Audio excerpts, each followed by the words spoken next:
James Comer entered the hearing room the way he always did, shoulders back, chin raised just enough to communicate authority without having to speak it aloud. He had chaired the House Oversight Committee for over a year now, and the posture was second nature. The gallery was already half full. Press from a dozen outlets lined the back wall, cameras positioned to catch every microphone-amplified word. Comer took his seat at the center of the raised dais, adjusted the nameplate in front of him that read Chairman, and allowed himself the faintest smile. This was his room.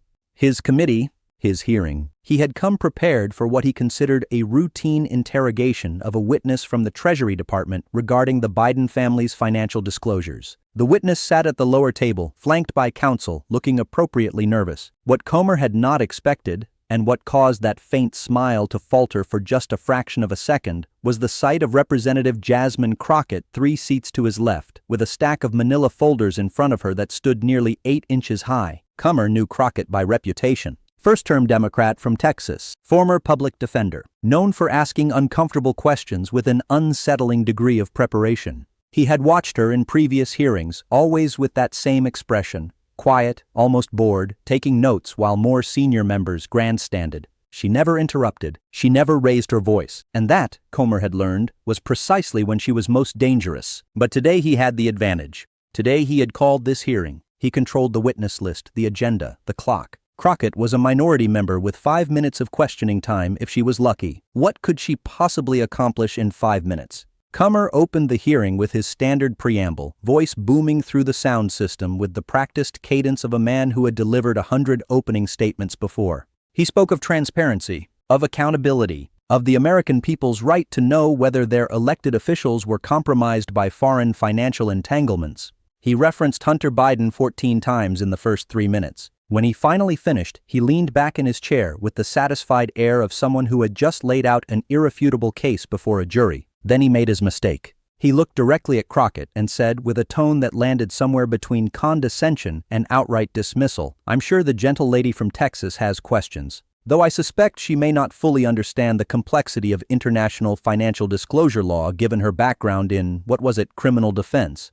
The slight pause before criminal defense made it clear what he thought of that profession. A few members of his party chuckled. Someone in the press gallery shifted forward in their seat. Jasmine Crockett did not look up from her notes. She simply reached for the first folder in her stack, opened it with the same care one might use when handling a rare manuscript, and placed a single document on the table in front of her. Her voice, when she finally spoke, was so quiet that the microphone barely caught it. "Thank you, Mr. Chairman. I appreciate your concern for my understanding of financial disclosure law. I'll do my best to keep up."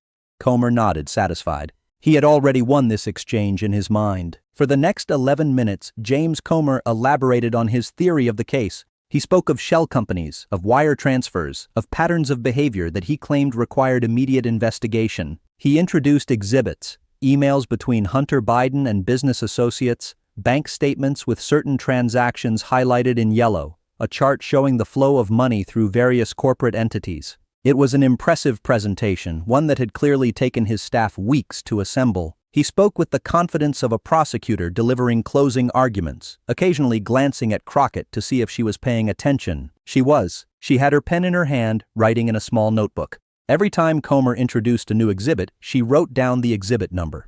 When he cited a specific dollar amount, she circled something on her notepad. When he mentioned a date, she underlined it twice. She did not interrupt. She did not object. She did not even look particularly concerned. When Comer finally concluded his opening presentation, the room settled into the familiar rhythm of a congressional hearing. Republican members asked the Treasury witness a series of leading questions designed to confirm the chairman's narrative. The witness answered carefully, confirming some details, declining to comment on others pending ongoing investigations. Democratic members objected to the premise of the hearing, called it a politically motivated fishing expedition, and were gavelled down by Comer with increasing impatience. Through it all, Jasmine Crockett sat motionless, adding to her notes, occasionally opening a new folder from her stack and paperclipping something to the inside cover. She looked to anyone watching like a student auditing a class rather than a member actively participating in it. When her turn finally came 43 minutes into the hearing, Comer recognized her with obvious reluctance.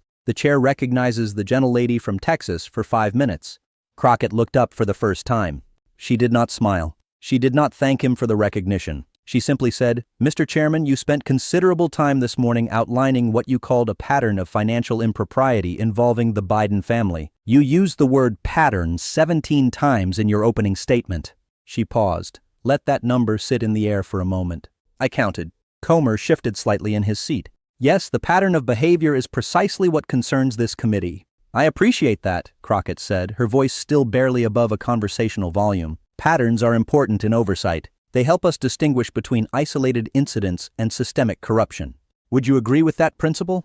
It was a simple question. A softball. Comer nodded. "Of course. That's precisely why we're here." "Good." Crockett opened the second folder in her stack. "Then you'll understand why I've spent the last 6 weeks documenting another pattern, one that I think this committee should be equally concerned about." Something in the room shifted. It was subtle, a slight change in posture among the press corps, a sudden stillness among the Democratic members who had been half listening until now. Comer's chief counsel leaned forward and whispered something to him. He waved the counsel away. Crockett pulled a document from the folder and held it up so the cameras could see the official letterhead. "This is a letter dated March 15, 2023, from your committee to the Department of Justice requesting information about Hunter Biden's tax filings. Standard oversight request. Perfectly legitimate use of committee authority." She set it down. "This next document is dated April 2, 2023. It's a letter from your committee to the FBI requesting information about the same matter, also perfectly legitimate."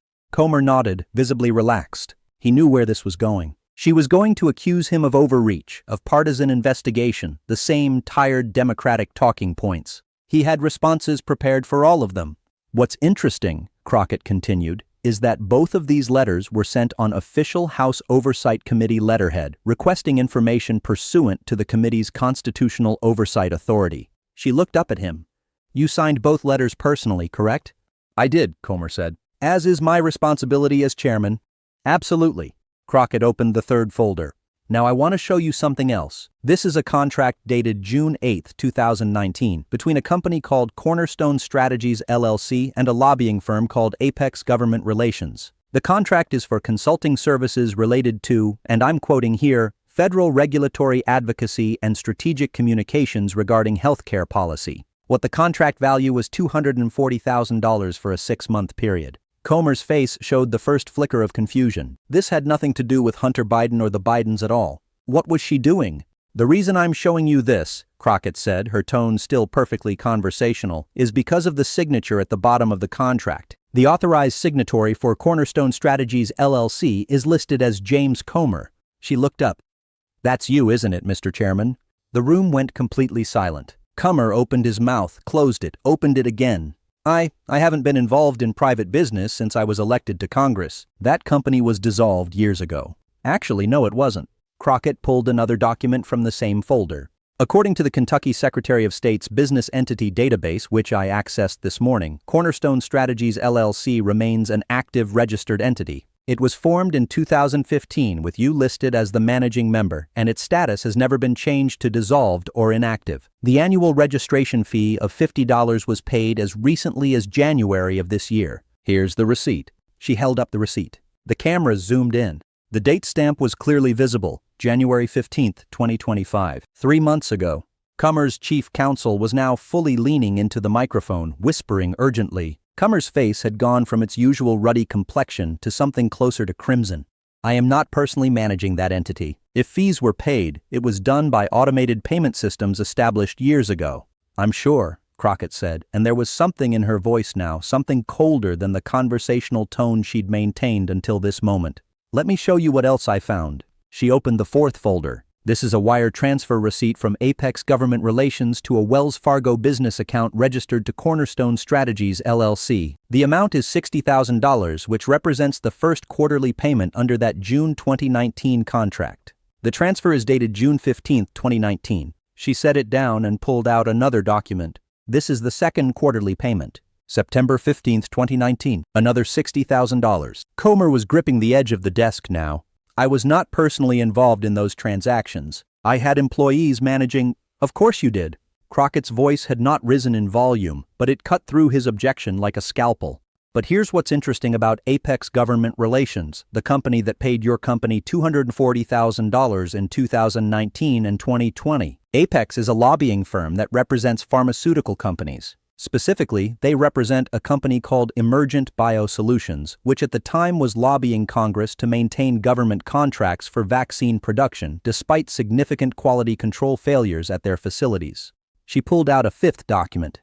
This is a letter from your office, dated July 12, 2019, co-signed by you, supporting Emergent Biosolutions' request for renewed federal contracts. The letter specifically argues that terminating their contract would harm American vaccine production capacity and national security. The silence in the room was no longer just stillness. It was the held breath of a dozen journalists realizing they were watching something extraordinary unfold in real time. Typing had stopped in the press gallery. One camera operator had actually lowered his camera to stare directly at the proceedings. "That's a completely normal congressional letter," Comer said, his voice now carrying a defensive edge it had not had at the beginning of the hearing. "Members advocate for businesses in their districts all the time. Emergent Biosolutions is not in your district," Crockett said. "Their headquarters is in Maryland. Their manufacturing facility is in Baltimore. You represent Kentucky's 1st Congressional District, which is 650 miles away." She let that distance hang in the air. "But you're right that members advocate for companies. What's unusual is members advocating for companies while simultaneously receiving payments from firms that represent those companies." Comer's hand went to the water glass in front of him. It shook slightly as he lifted it to his lips. "I was not receiving payments. A business entity I had formed years prior may have had a contractual relationship, but I was not personally enriched. Mr. Chairman." Crockett opened the 6th folder, and this time she did not pull out a single document. She pulled out a stack of papers held together with a large binder clip, and she set them on the table with a thud that the microphones picked up clearly. "These are bank statements for the Wells Fargo business account registered to Cornerstone Strategies, LLC. I obtained them through a FOIA request to the Financial Crimes Enforcement Network, pursuant to disclosures your company made under the Corporate Transparency Act." She removed the binder clip. "On July 2, 2019, 2 weeks after you signed that letter supporting Emergent Biosolutions, there was a transfer from the Cornerstone Strategies business account to a personal checking account ending in 4782. The amount was $35,000. She looked up at him. "Is account 4782 your personal checking account, Mr. Chairman?" 10 seconds passed. 15. 20. In the press gallery, 2 journalists had their phones out, not to take notes but to start typing breaking news alerts. A Democratic member 2 seats down from Crockett had her hand over her mouth. The Treasury witness had stopped even pretending to look at the documents in front of him and was staring at Comer with the expression of someone watching a car accident in slow motion. Comer's lips moved, but no sound came out. He cleared his throat. When he finally spoke, his voice had lost all of its earlier authority. "I would need to review my financial records to answer that question accurately." "Of course." Crockett nodded as if this were a perfectly reasonable response. "Let me help you with that review. According to your personal financial disclosure form filed with the House Ethics Committee in May 2019, you listed one personal checking account with Wells Fargo. The account number ends in 4782. She held up a copy of his own ethics disclosure. His signature was clearly visible at the bottom. The room erupted. Not in shouting or chaos, but in the sudden explosion of activity that happens when 24 journalists realize they are witnessing genuine news rather than political theater. Cameras swung to focus tightly on Comer's face. Laptops opened. Republican members began urgently conferring with their staff. Comer slammed his gavel once, twice, 3 times. "The committee will come to order." But Crockett was not finished. Her voice remained exactly as it had been, calm, measured, almost gentle.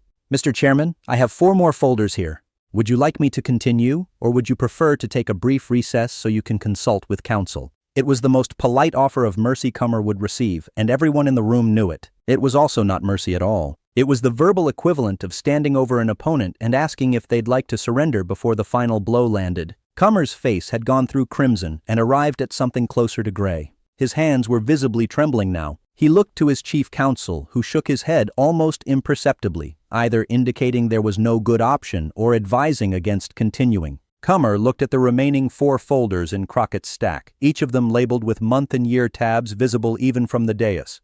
"This hearing," he said, his voice barely audible, "is in recess." He did not specify for how long.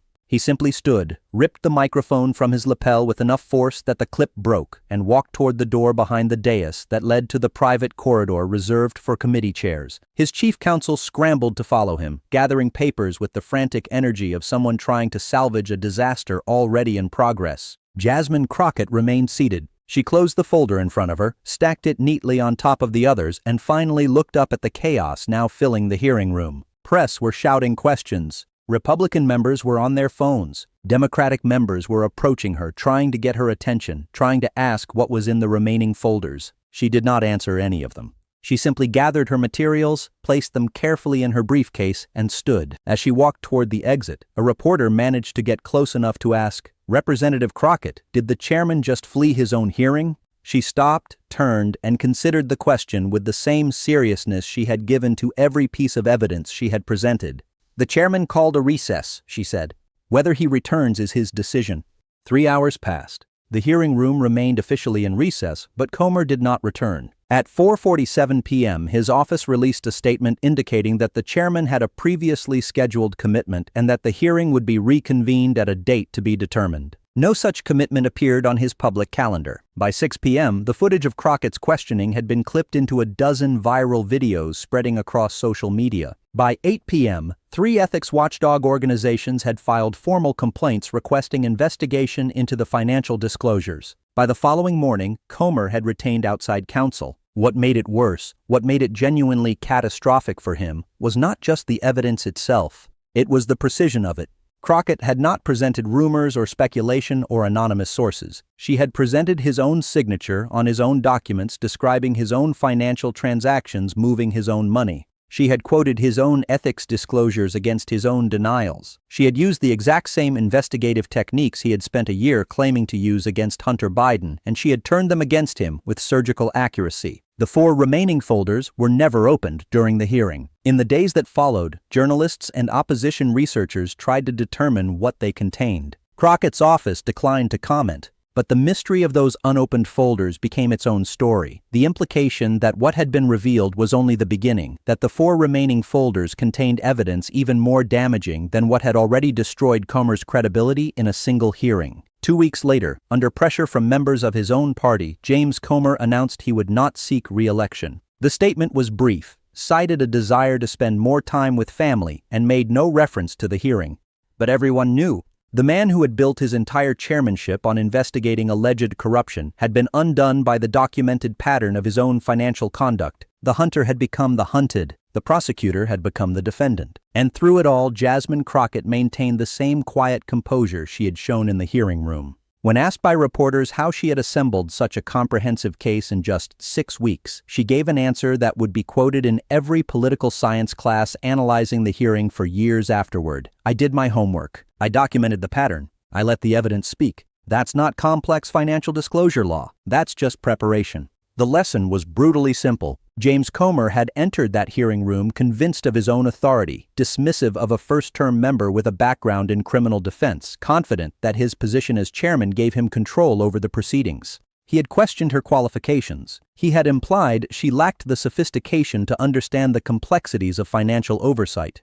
But Jasmine Crockett understood something far more important than financial disclosure law. She understood that in a hearing room, the person who did the most homework wins. The person with the receipts wins. The person willing to sit quietly while their opponent overextends wins. And when that opponent is arrogant enough to publicly dismiss you before the confrontation begins, when they hand you the opening insult that will frame the entire narrative, when they give you the fuel to make their destruction not just professional, but poetic, you take it, you document it, and you use it with the precision of a prosecutor who has spent years in courtrooms knowing that every word matters and every piece of evidence must be irrefutable. James Comer had asked with barely concealed contempt whether the gentle lady from Texas fully understood the complexity of international financial disclosure law given her background in criminal defense. By the time she was finished, he could not answer the simplest question about his own checking account. That is not a partisan victory. That is not political theater. That is accountability delivered with documents, timestamps, and bank statements that no amount of deflection could explain away. It is what happens when someone who has been underestimated their entire career finally gets the microphone, the evidence, and 5 minutes of uninterrupted time.